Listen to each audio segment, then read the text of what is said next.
Magandang hapon po mula sa DOST Pag-asa. Ito ang ating weather update ngayong Tuesday, December 16, 2025. Apat na po na atmospheric systems ang nakakaapekto sa atin. Unahin natin itong shear line na kung saan ito yung lugar ng salubungan ng hangin ng galing sa amihan at ganoon din naman yung galing sa easterlies. Kapag nagsasalubong po yan ay nagkakaroon ng cloud formation.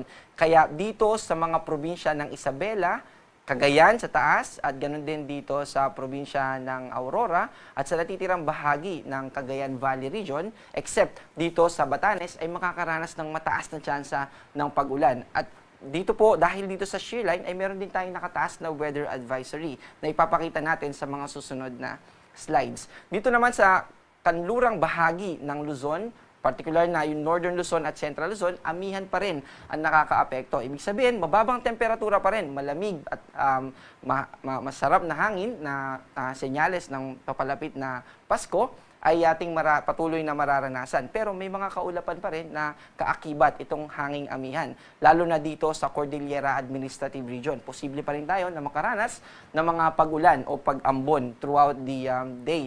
At dito naman sa Metro Manila at sa natitirang bahagi ng ating bansa, except dito sa Bicol Region at kasama din yung Eastern Visayas, particular na yung buong Samar Island at Leyte dahil sa impluwensya ng easterlies at ganoon din naman yung Caraga region. Makakaranas tayo ng maulap na kalangitan, ibig sabihin ay mataas din yung tsansa ng mga pag-ulan natin dito dahil sa easterlies. Yung easterlies po, yung hangin na galing sa Pacific Ocean na dahil sa pag-ikot ng mundo. So yung atmosphere natin ay susunod, ibig sabihin, yung evaporation na nangyayari dito sa coastal area ay unang tatama po dito sa eastern coast natin. At ganun din yung concept dito sa amihan. Kaya during this season, ay mataas yung tsansa na magkaroon tayo ng mga pag-ulan sa silangang bahagi ng ating bansa. Bukod po dun sa mga binanggit natin na maulap na kalangitan, dito naman sa Davao Region, kasama yung Sultan Kudarat, Basilan, Sulu at Tawi-Tawi ay magiging maulap din. Mataas din yung tsansa ng pag-ulan dahil naman dito sa Intertropical Convergence Zone or ITCZ. Balik po tayo doon sa binabanggit natin dito sa Metro Manila at sa natitirang bahagi ng ating bansa. Kasama dyan yung Central and Western section ng Visayas at yung natitirang bahagi ng Mindanao, kasama yung Palawan sa Luzon, ay magiging mas mababa yung tsansa ng ating pag-ulan. Ibig sabihin dito sa Metro Manila, hindi na po tayo makakaranas ng mga pag-ulan na tulad nung dinulot nung shear line nung mga nakaraang araw. Mababa na po yung tsansa, pero that doesn't mean na hindi na tayo makakaranas ng pag-ulan 100%. Posible pa rin yung mga localized thunderstorm o yung mga panandaliang pag-ulan for a specific area lamang.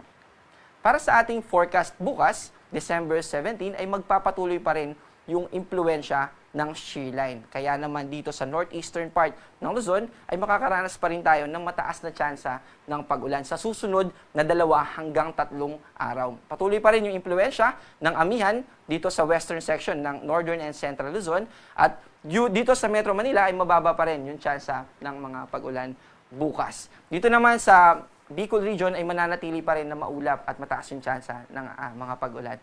Ang agwat ng temperatura dito sa Metro Manila ay 24 to 32, dito sa Tagaytay ay 22 to 28 at sa Legazpi naman ay 24 to 30.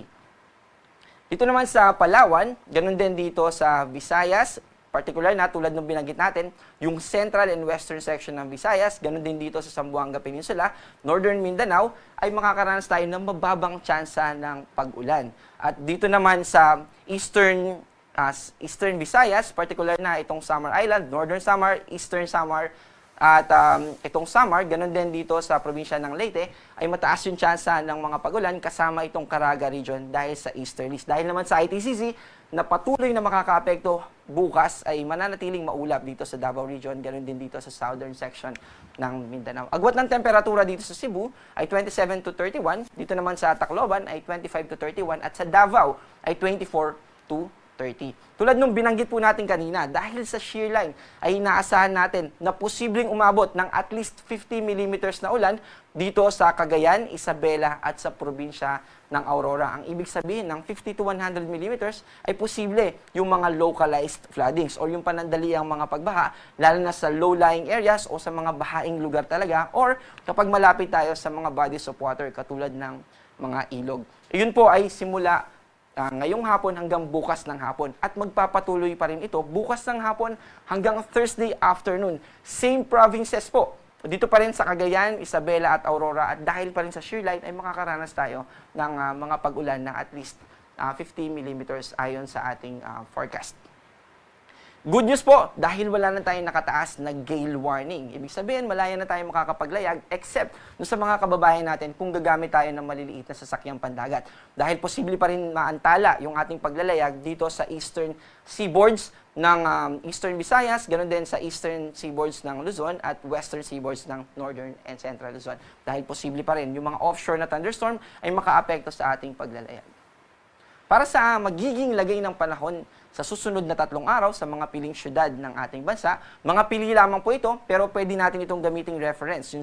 Kung saan tayo nakatira o yung pinakamalapit na lugar dito, kung saan tayo nakatira, ay pwede natin yung gamitin na reference para sa magiging forecast natin. Simula Thursday hanggang Saturday. Dito sa Metro Manila at sa mga kalapit na probinsya ay mananatiling partly cloudy to cloudy skies. Ibig sabihin po nito ay mababa yung tsansa ng mga pagulan pero may posibilidad pa rin yung mga localized thunderstorms. Dito naman sa Baguio ay mananatili yung impluwensya ng hanging amihan lalo na by Thursday. Pero dahil bahagyang mas aangat pa yung tilt o yung inclination ng shear line ay magiging partly cloudy to cloudy skies na. So, ibig sabihin ay posible na yung mga localized thunderstorms by Friday and Saturday dito sa Baguio. And tulad nung binanggit natin kanina, dahil yung Legazpi City ay nasa eastern section ng ating bansa, ay mataas pa rin yung tsansa ng mga pagulan dito, lalo na by Saturday. Para naman sa Visayas, particular na dito sa Metro Cebu at ganoon din sa Iloilo, mananatiling mababa yung tsansa ng mga pagulan except sa mga localized thunderstorms. Pero dito sa Tacloban City, dahil nasa Eastern Visayas ito, ay magpapatuloy na makakaranas tayo ng maulap na kalangitan at mataas na tsansa ng mga pagulan. Dito sa Davao, dito sa dun sa binanggit natin kanina na ITCC magpo-progress o magpapatuloy pa rin yung epekto nito dito sa Davao hanggang sa Sabado. Kaya gusto natin na pag-ingatan yung ating mga kababayan, magdala po tayo ng payong at kung babiyahe tayo ay manatili tayo na updated sa ating mga weather at mag-ingat po tayo. Dito naman sa Cagayan de Oro at sa Zamboanga City ay mas mababa yung tsansa ng mga pag-ulan. Ngayong Disyembre po, 1 or 2 na number ng bagyo yung ating inaasahan. At dahil kay Verbena na nangyari din ngayong December, ay meron pa tayong posible na isang bagyo na mag-form ngayong buwan ng Disyembre. Pero yun po ay base sa climatological forecast natin o climatological data natin at sa seasonal forecast natin. Ibig sabihin, hindi 100% na magkakaroon ng isang bagyo bago matapos yung taon na ito. Posibleng 2, wag naman po sana, at posible din na wala nang mag-form. At hopefully ay wala na pong mag-form hanggang sa matapos itong December. Sa kasalukuyan, hindi ko man po nabanggit, pero ngayon po wala tayong minomonitor na anumang low pressure area o bagyo sa loob ng Philippine Area of Responsibility. Ang ating araw ay lulubog mamayang 5:30 ng hapon at kaya kung mapapansin po natin, 5:30 pa lang ay madilim na. And bukas naman po, muli itong sisikat ng 6:14 ng umaga. Para sa mga may baby po na kailangan nilang paarawan, ito po yung time ng ating sunrise. Ako po si John Manalo, ang panahon ay nagbabago, kaya maging handa at alerto.